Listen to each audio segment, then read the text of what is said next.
و این درختان حفظ بکنیم، نه اینکه درختان ببینیم. اگه این به حال خودشان رها بدیم ایشان همه از من شونن. یعنی ما هر سال شاهد اینم که 7-8 دقیقه درخت پوش کبونه. چرا؟ زمینیشو بگی مان جان، زمینیشو بگی اگه این پوشش گیاهی ایر نکنین اینم قبلا نیتو بود، ولی چکار بودن هنن اینو برگی بگینم بینن و درخت آزاد ریشه در 100 دانه این ریشه در 100 دانه. الان ریشه درخت آزاده و مال مازونیه، مال درخت لینیه، مال لالیک نیه. الان این لالیک داره، کل داره، خدمت شما عرض بکنم آزاد داره، مازو داره، ولی این ریشه آزاده. بعدن هنن چیکار کنن؟ درست روی این ریشه ایشون همون رد پای آتیشن، ایشون همون رد انو زغال ان یکون، ایشون همون زغال ان اور آتیش ایر آتیش اونا اور آتیش بوده که هنن ندونن بیچارن، نه اینکه عمدنی کار کنن، ندونن.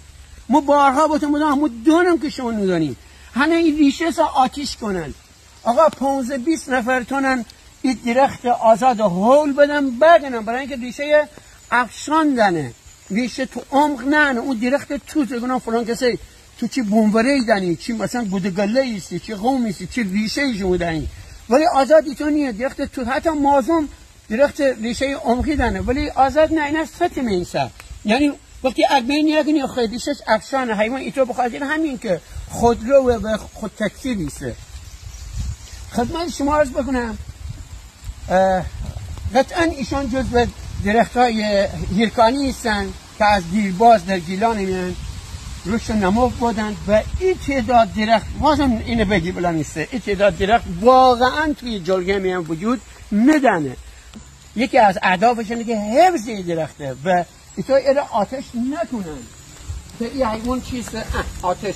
اصلا بارها درخت بون آتش بودم، من میشه نامه ثابت بودم، بعض با عصبانی بودم، بارها همون جا آتش دکتر جان نگاه بکن، بارها همون رو من سوابی تو رفتی همه آتش کن. نه این همه حال آتش الان دوربین میان احتمالاً چون تاریکی خوب جمعی. آقا سوال اینین، آقا نگاه بکنید همون رو دفاعی آتش. آقا اینا همه آتش همه تو این درختان بیچاره بیزبونه که امو باید براشون فکر بکنیم دیگه. خیلی جمع ببین نگاه بکنید